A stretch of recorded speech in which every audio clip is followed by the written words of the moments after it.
The secret of Audie Murphy has been revealed, and it's not a good one. On May 28, 1971, a small private plane went down in the fog-covered Virginia mountains, killing 45-year-old Audie Murphy, America's greatest war hero turned Hollywood star. Murphy had single-handedly held off a whole company of German soldiers who had killed 240 enemy combatants, earning every combat medal his country could offer. For 50 years, the story has been that it was an unfortunate accident. The merciless Appalachian Mountains, poor vision, pilot mistake, severe weather, simply another insignificant aircraft statistic. What if, however, all the information we have been given is actually a fabrication? Unsettling new details have surfaced regarding Murphy's demise. There is evidence to suggest that the country whose sovereignty he had given his life to protect may have sought to silence the soldier who made it through 27 months of the most horrific fighting in Dubai. How Audie Murphy died is no longer the only question. This explains who gave the order to kill him and why. Over the years following that hazy Virginia day, rumors and whispers have cropped up now and then, but they're always shot down as conspiracy theories. However, a troubling trend has surfaced as secret records have been gradually disclosed and long-suppressed witnesses have spoken up, casting doubt on all our assumptions regarding the most honored soldier in American history and the nation he valiantly served. Retired military intelligence officer Colonel James Stevenson claims that what transpired to Audie Murphy was more than a tragic event. It was a rejection of all that he stood for, and the American people need to know the truth now. This is the tale of the greatest American hero who, in the process of becoming its most unpopular whistleblower, paid the ultimate price. However, it is also greatly esteemed by the armed forces. He is Audie Murphy, the most decorated American hero of WDUA, and he is a major in the U.S. Army Reserve. From a mere orphan to a legendary figure in the realm of war, we need to know this individual inside and out to grasp the gravity of this possible treachery. An extraordinary tale of courage and triumph over unfathomable adversity. In 1925, a sharecropper from rural Hunt County, Texas, gave birth to Audie Leon Murphy. Growing up, he was the seventh of 12 children, and he knew nothing but poverty. Audie had to take charge of the household after his father left when he was a little boy. Murphy, who was 16 years old at the time, was left to keep his family together after his mother passed away in 1941. According to Robert Williams, his biographer, he was never given a childhood. Murphy had an early and profound understanding of responsibility and adversity that most adults never get. At the age of 8, he began foraging for food to share with his siblings. At the age of 10, he began working as a cotton picker alongside adults, desperately trying to earn pennies to save his family from famine, even if it would have crushed a weaker soul. Murphy's ordeal in abject poverty helped him develop the resiliency he would need on the battlefield. He became an outstanding marksman while hunting animals to provide for his family, but he left school in 5th grade. To take care of the people who relied on him, he learned to go without much sleep and to put his own demands on the back burner. According to Williams, Murphy's exceptional military skills were shaped by those difficult formative years. The capacity to persevere through adversity without grumbling, to perform adequately under pressure, to prioritize one's purpose over one's own comfort. These were not abilities he had learnt in the military. He had been using them for as long as he could remember, as a means of survival. Everything changed after Pearl Harbor. Murphy sought enrollment in the Marines, Navy, and Army paratroopers driven by his determination to serve.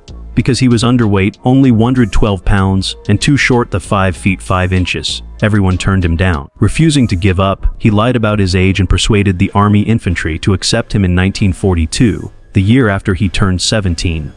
The events that followed are unbelievable. Over the course of 3 years, Murphy advanced from the rank of private to that of battlefield commission of second lieutenant.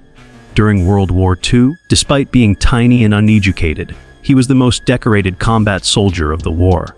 According to military historian Martin Dugard, he was awarded 33 medals and honors, injured 3 times, and killed more than 240 enemy soldiers during that time.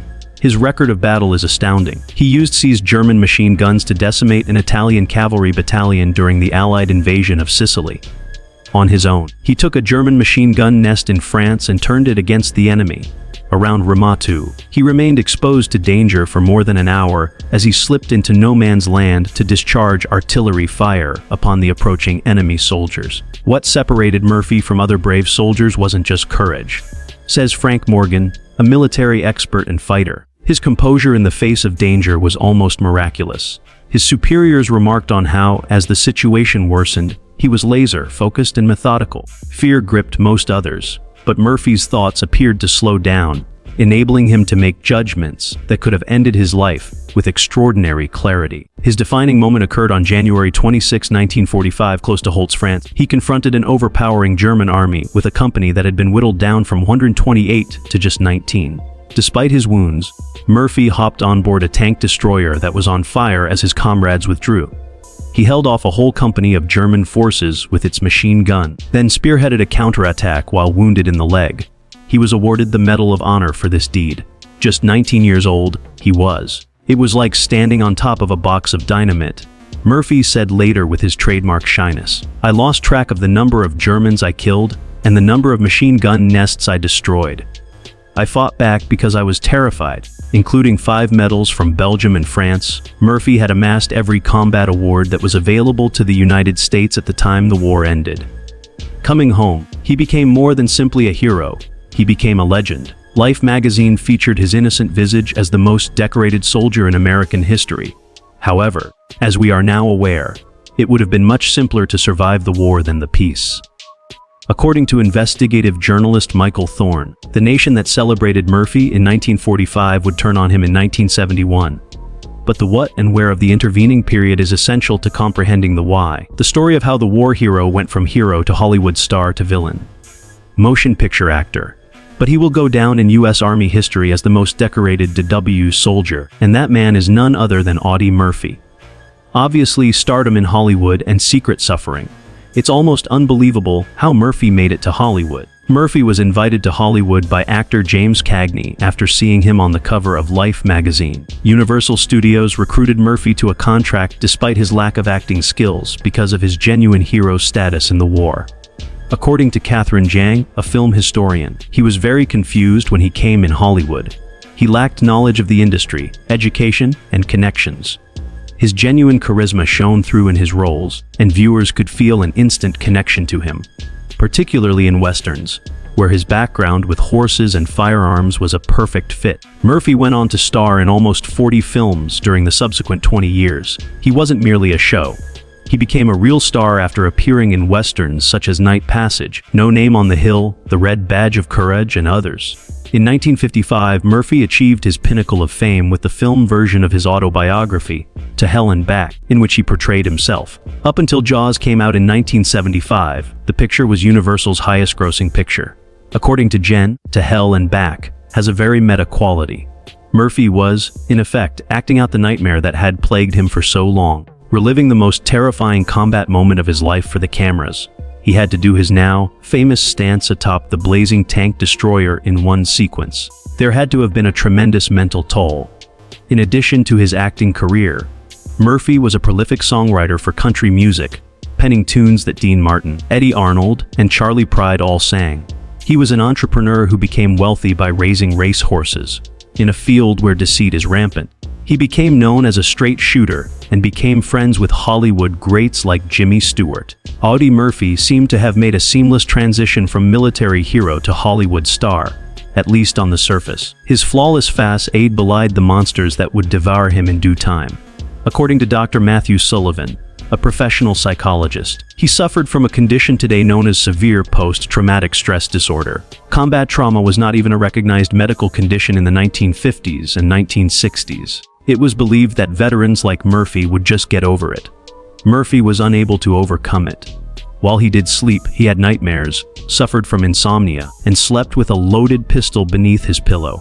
He had extreme mood swings, got dependent on prescription sleeping drugs, and was a gambler. "I am constantly plagued by nightmares," he once said to a reporter. "A real one when I sleep, and a daylight one when I wake up." His longtime friend and fellow actor Dale Robertson later recalled, "Audie never really came home from the war. Part of him was always back there in the forests of France, always on alert, always in danger. He could function in civilian life, even excel at times, but he never fully left combat behind." What really set Murphy apart from many suffering veterans was his revolutionary willingness to speak openly about his struggles. His 1955 statement to a reporter went something like, Anyone who has been in as much combat as I have and says they don't have battle dreams, they're lying. He went on to call for more research into battle fatigue and improved care for Korean War veterans who were experiencing its effects. According to Dr. Sullivan, Murphy was much ahead of his time when he acknowledged war trauma as a real medical illness. He would not budge from his firm belief in the inherent validity of psychological injuries as compared to their physical counterparts. This position required more than just personal courage. It went against the grain of many influential institutions' wishes to downplay the real price of war. His personal life was a mirror image of these difficulties. Actress Wanda Hicks revealed Murphy's emotional instability and his history of holding her at gunpoint during a nightmare, leading to the end of Murphy's brief marriage to her. Despite the stability that came from his second marriage to Pamela Archer, a former airline stewardess, Murphy's inner struggle was still evident throughout their two kids' births. According to David Johnson, who is the biographer of Murphy, Pamela provided Audie with a stable home situation that he had never had before. When his flashbacks and dreams were at their worst, she took it all in and shielded him. Despite the flaws in their relationship, she was a safe haven where he could work through his issues. In the late 1960s, Murphy's involvement in veterans advocacy grew substantially. His notoriety helped bring attention to the suffering of Korean War veterans and the worsening situation in Vietnam War veterans through his frequent visits to VA hospitals, testimony before Congress regarding veterans' needs, and other public appearances. According to investigative journalist Michael Thorne, Murphy had several interactions with veterans and VA officials as a result of his lobbying efforts. Words from those working inside the system were reaching him directly, the kind of stories that would lead him to information that influential individuals were trying to conceal. In 1970, Murphy's star was starting to fade in Hollywood. Modern filmmakers didn't appreciate the simple heroism that Murphy embodied, and westerns were falling out of favor. As investments failed, financial difficulties intensified. He was in a bind with his federal taxes. The distinguished hero was now engaged in a variety of combat types, and he was suffering heavy losses in each. According to financial investigator Rebecca Winters, Murphy's financial struggles in his latter years were consistently downplayed as the result of ill luck or incompetent management. But if you look at the trend closely enough, you can see that his tax difficulties got worse right when he started talking a lot about veterans issues. The timing seems suspect, to put it mildly. Murphy, though, had other things going on in his life. Something that has only just been revealed. A possible explanation for his plane's plummet from the skies the following year over a misty hillside in Virginia. According to Thorne, Murphy started looking into a TV show about veterans' experiences in the late 1970s. As he discovered troubling trends within the VA system, what had begun as an innocent project quickly turned into something far more explosive. In early 1971, Murphy began to ask questions that caused great unease among prominent individuals. Stand just over it. The number of the aircraft was confirmed as belonging to a missing aviation commander, according to their advice. Audie Murphy, a hero of World War II, was flying this plane. Yeah, that seems to fit. The crash that had no rationale. Murphy hopped aboard a Martinsville, Virginia-based twin-engine Aero Commander 680 on May 28, 1971. Along with 5 others, he was making his way to a business meeting with investors. A man called Herman Butler, who had flown more than 8,000 hours, chose to take off despite the poor weather. According to Richard Collins, an aviation specialist, Butler was far from an amateur. He was very careful when making decisions involving the weather, and he had plenty of experience flying in bad weather. Aviation experts have been perplexed by his decision to fly that day, considering the circumstances and his familiarity with the steep terrain for decades. No one ever saw the plane land. All 6 people on board died instantaneously when the plane crashed into Brush Mountain about 14 minutes after takeoff. Based on Butler's decision to fly in bad weather, the official National Transportation Safety Board inquiry determined that pilot error was the cause. Former NTSB investigator Paul Martinez says the probe was superficial compared to what's expected now. We skipped over certain crucial forensic analyses that are now considered standard procedure. We downplayed or omitted witness accounts that ran counter to the official story. The number of unanswered inquiries and unfollowed leads is staggering when I read the report today. Is this case resolved? Not exactly. Anyone familiar with Murphy or with aviation understood that something was off about the crash inquiry. Former FAA Inspector Thomas Rawlings demonstrates that the flight path was illogical, in particular over mountainous terrain. Butler's flight was significantly lower than what is considered normal for safety reasons. Why this wasn't an inexperienced pilot is the mystery. Even more perplexing was Butler's seeming indifference to fundamental navigational safety measures. The minimum safe flying altitude for that location was lower than what he was doing. As Rawlings explains further, it's as though he was intentionally putting the plane in risk. This kind of conduct would normally be completely puzzling to an experienced pilot like him. The state of the debris was even more concerning. It seemed as though some parts had detached from the plane prior to the crash. Even after exhaustive searches, several of the pieces remained lost. There was no consistent pattern to the debris dispersion that would be expected in an accident involving controlled flying into terrain. Aviation accident specialist Rebecca Chen noted that certain elements were missing. The accident site normally has critical control surfaces, but these were missing. This was initially thought by investigators to be due to the high impact force and challenging search conditions. However, new methods of accident inquiry reveal a more worrisome trend. Dr. Howard Kleen, a forensic metallurgist, examined images of the recovered debris in 2019 and found irregularities that the initial inquiry neglected to mention. Inconsistent with impact damage, there exist stress patterns on specific components. He goes on to say, some of these patterns are characteristic of pre-crash structural failures, components that broke before the plane hit the mountain, not as a result of the crash. Then there were the contradictions in Butler's background. Despite appearing to be nothing more than Murphy's pilot, Butler had contacts to government contractors and had experience flying missions for organizations with connections to intelligence services. In 2015, his personnel records were largely declassified, which exposed blanks in his work history. During such times, his actions were not documented in public records. There are many warning signs in Butler's background, states his former intelligence analyst Sarah Jennings. As a former pilot on secret operations in Southeast Asia in the mid-1960s, he had ties to the CIA's proprietary airline Air America. The qualifications of an ordinary private pilot do not match these.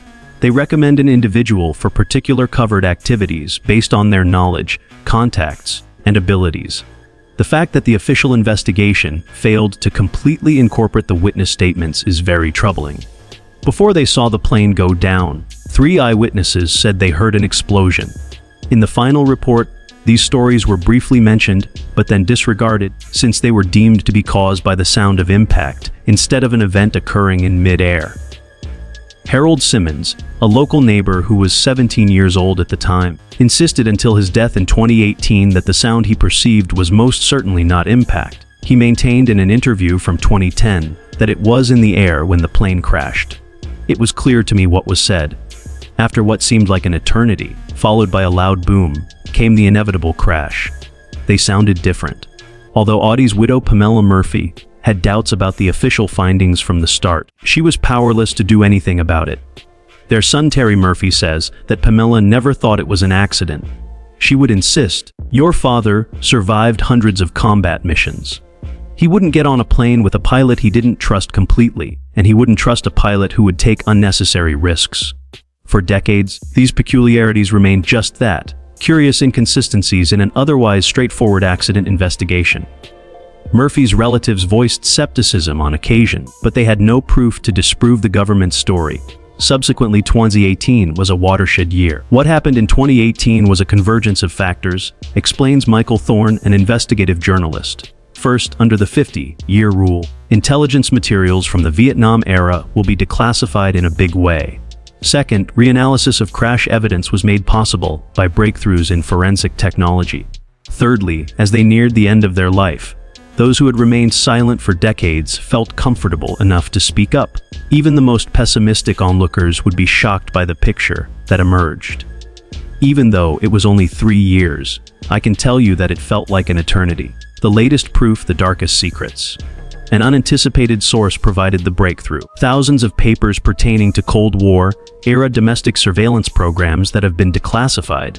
Hundreds of pages in these files discussed Audie Murphy, a guy who, on the surface, shouldn't have interested intelligence services after his military career ended. The volume of surveillance is shocking, remarks Dr. Eleanor Whitfield, a historian and archive researcher. From 1969 and onwards, Murphy was under close observation.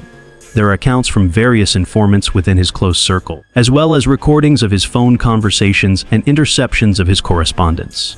There was no room for casual or routine surveillance. Memos from within the FBI show that Murphy was one of the subjects of the domestic counterintelligence operation known as the COINTELPRO program, which sought out political dissidents, civil rights activists, and anybody else the agency thought would pose a threat to its interests.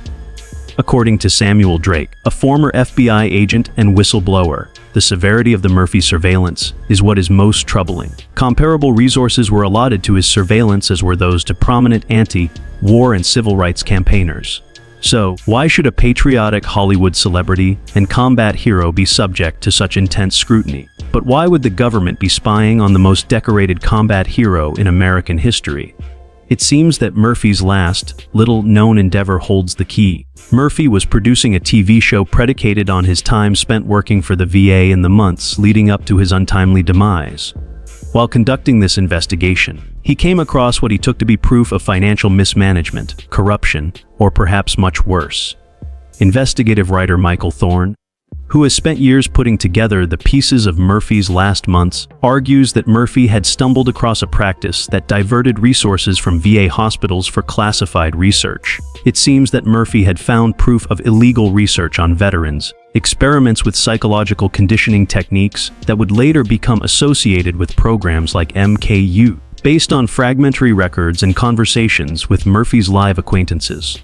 According to the records, Murphy had collected a lot of proof of these actions by the beginning of 1971. He had spoken with veterans who claimed they had been tested on without their knowledge or consent, located particular VA facilities engaged in dubious research, and started following the money trail from the VA to intelligence agency front groups.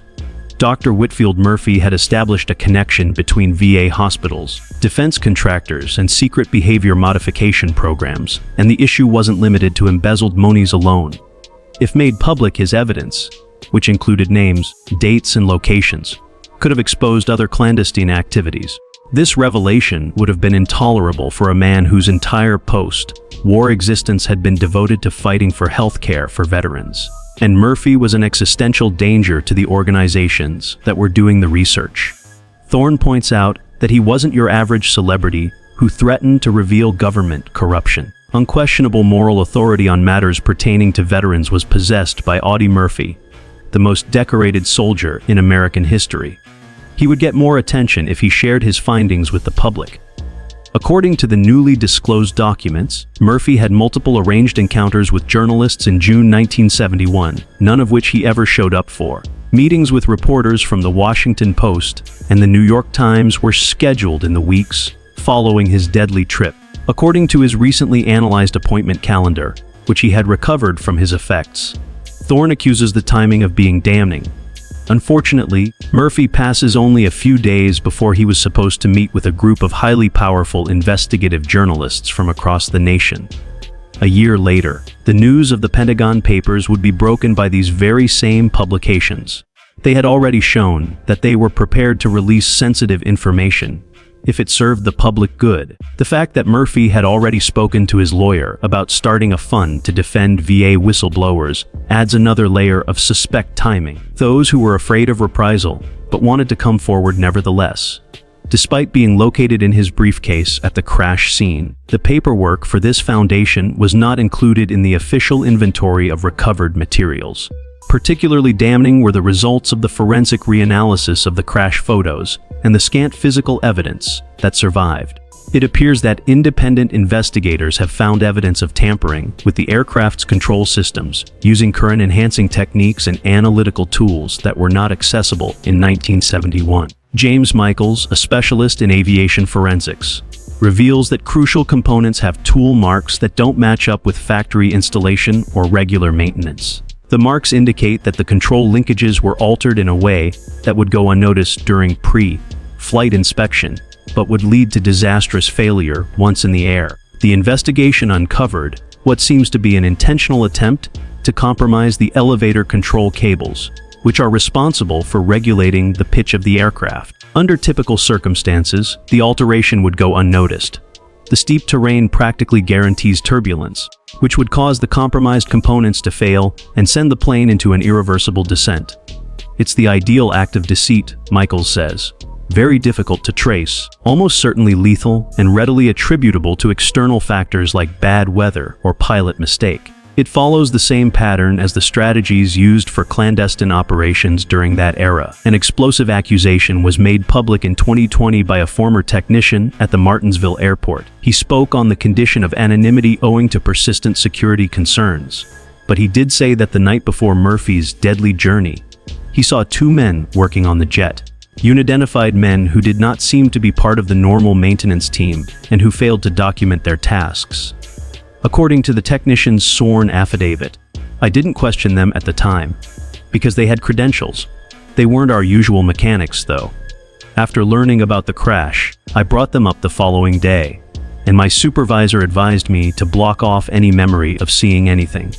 That information has been with me for nearly half a century. Results from a metallurgical examination of lift control system fragments corroborate the sabotage claim by indicating stress indicative of manipulation as opposed to normal wear and tear or production flaws.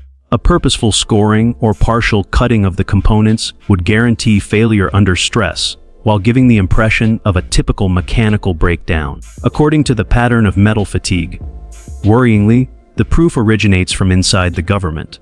The sworn declaration of a former intelligence operator, who is now in his 90s, states that the death of Murphy was not an accident, but rather the result of a containment operation authorized at the highest levels in response to Murphy's perception as a major danger to secret operations. Despite denying any hand in the crash's mechanics, the operative, whose identity is being withheld owing to continuing security concerns, claimed first-hand knowledge of the operation. Trip logs that place known intelligence assets around Martinsville in the days leading up to Murphy's deadly trip verify his story, which is in line with details revealed in partially redacted documents from that period. Former CIA historian Dr. Robert Garrison says that activities like these were commonplace back then. Numerous cases of domestic monitoring, harassment, and worse were exposed during the 1975 Church Committee hearings, which involved Americans who were believed to pose a threat to national security. It's startling enough that such tactics exist, but to see someone of Murphy's caliber used against him is much more shocking. The internal memoranda about what happened after Murphy died are the most terrifying. Secret records show that there was a concerted effort to conduct the crash investigation as planned, to conclude that the pilot was at fault, with explicit orders to limit the analysis of physical evidence, and to refocus witness testimony that points to different possibilities. One partially redacted memo dated June 3, 1971, less than a week after the crash, states, "Issue resolved per operation redacted. Investigation proceeding as planned with expected conclusions.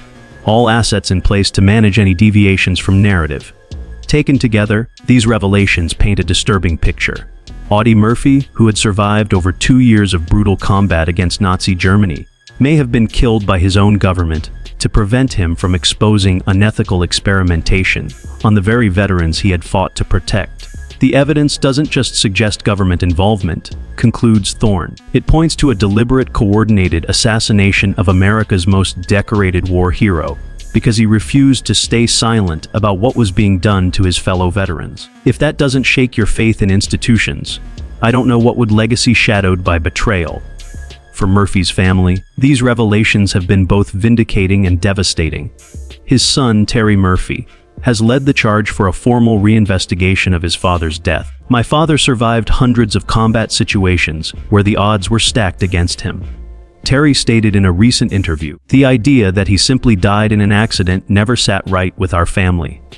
We have learnt the reason now. He was silenced due to his refusal to conceal what was happening to his fellow veterans." Terry has spent the last 5 years navigating a labyrinthine bureaucracy in search of answers. His efforts have been met with what he describes as systematic obstruction from multiple government agencies that continue to withhold key documents, citing national security concerns, and increasingly dubious justification for events that occurred over half a century ago. Every time we get close to conclusive proof, another document turns out to be redacted, another witness dies, another piece of evidence goes missing. Terry explains, "It's like trying to solve a puzzle where someone keeps hiding the pieces, but we're not giving up. My father never gave up fighting for what was right, and neither will we." The Murphy family's search has uncovered unexpected supporters in the past decade. Veterans organizations from both sides of the political aisle have banded together to demand answers, viewing Murphy's situation as representative of a larger trend of government abuse and disregard for its veterans. James Peterson, a Vietnam War veteran and veteran advocate, claims that Audie Murphy is continuing to fight for veterans. Decades after his passing, his legacy is still making the United States reflect on its treatment of veterans. What hope did regular veterans have when even the most decorated soldier in American history, Murphy, could be silenced for speaking out? A group of senators from both parties demanded in 2022 that an impartial commission look into Murphy's death and the programs he was said to have found. Although the request has been recognized, no concrete action has been taken by the Department of Defense and the VA. According to Dr. Margaret Chen, a political expert, the opposition to a thorough probe says it all. Full disclosure would be the easiest course of action if this were a genuine conspiracy theory without any foundation. Hand over all of the paperwork. Seek out impartial forensic examination. Allow the facts to clarify themselves. The persistent evasion of questions and answers indicates that influential organizations still have secrets they would rather remain hidden, even after 50 years. Beyond Murphy's specific example, the consequences go far and wide. Assuming the claims are accurate, Murphy, the ideals he battled for, and the democratic institutions he thought he was protecting in battle would all be betrayed. William Porter, a military historian, focuses on the situation and says that the tragic irony is immense. Murphy put his life on the line time and time again to protect the United States from fascism, a government that saw its population as nothing more than property, rather than human beings deserving of basic rights. His assassination would constitute an unbearably deep betrayal if it prevented him from revealing comparable atrocities committed by his own administration. These new details have historians rethinking Murphy's impact. Murphy, who was hitherto mostly known as a military hero who made it big in Hollywood, is now getting the recognition he deserves for his dedication to veterans' rights, which may have cost him his life. History professor Dr. Elena Rodriguez contends that we must perceive Murphy's lobbying activity as an extension of his wartime duty. In defense of his fellow soldiers, he never wavered. Just recently, he moved his fight from the European front lines to the halls of power in Washington, D.C., where he fought against systems that were betraying veterans. Given that, his demise becomes all the more sorrowful. He risked his life to defend the values he believed his nation stood for. Since then, Murphy's battles with post-traumatic stress disorder, a PTSD, have evolved from private demons to the impetus for his advocacy efforts. The revolutionary candor with which he discussed his psychological traumas put him in a position to identify and expose the exploitation of other veterans in a similar predicament. Dr. Matthew Sullivan, a psychologist, said that Murphy's unique perspective was a result of his own suffering. He was aware of the hopelessness that would push veterans to participate in experimental treatments, as well as their inherent frailty, which rendered them perfect subjects for clandestine studies. He posed a serious challenge to these initiatives since his personal difficulties gave him empathy and moral clarity. Murphy's support for post-traumatic stress disorder, PTSD veterans, which was before viewed as purely altruistic, now seems fleeting and even dangerous to influential groups who would rather keep the true psychic toll of war hidden. Once considered only the worries of a patriot, his vocal criticism of the treatment of veterans may have rendered him a threat to anyone with secrets to conceal. Sarah Martinez, an advocate for veterans, points out that Murphy threatened a system that relied on silence by publicly discussing his own psychological problems. The intelligence and military agencies of that time had to keep up the pretense that actual troops weren't impacted by their time in battle. That experiencing mental distress as a result of exposure to the horrors of war was indicative of a lack of strength, rather than a natural reaction. Murphy's forthrightness on his own hardships immediately questioned that storyline. The worst part is that, in trying to save his fellow troops one last time, Murphy, who had already risked his life many times for his nation, may have been betrayed by it. The truth can be sinister. At times, as Terry Murphy puts it, "My father deserved better. All those veterans deserved better. And it's not too late for America to finally give them the truth, if not justice." With the ongoing investigations, one thing clearly stands out. For more than half a century, we have been encouraged to think that the plane crash that killed Audie Murphy on May 28, 1971, was a terrible accident. Rather, it may symbolize a dark period in American history. An emotionally wrenching account of how a nation's greatest hero met his tragic end. For the little orphan who rose from the depths of poverty and illiteracy to become a Hollywood superstar, battling both his own demons and those of others who were going through tough times. He became the most decorated soldier in American history. Truth itself may have been at stake in the last conflict, a battle that, after 50 years, he might be finally prevailing in. Historian William Porter draws the conclusion that avoiding the truth, no matter how difficult it is, would be the biggest injustice we could do to Audie Murphy's memory. In standing up for what he thought was right, he never shied away from peril. We muster the same bravery he exhibited, the bravery to confront the shadowy past of our country and make sure it never returns. The mystery about Murphy's death is gradually dispelling as more records are disclosed and more witnesses speak out. The tale that is beginning to take shape is one of institutional treachery, as well as individual sorrow. An illustrative tale of the destructive potential of unchecked authority, even in a democratic society. The pursuit of truth goes on for Murphy's loved ones, for the soldiers he served with and later championed, and for every American who holds the values of honesty and fairness in high regard. Not only does the quest celebrate Murphy's incredible valor in battle, but it also pays tribute to his even more courageous actions of sticking up for others when doing so threatened everything. Even in the face of insurmountable obstacles, one principled individual can make a difference. Audie Murphy is living proof of this. After he passed away and while we investigate his demise,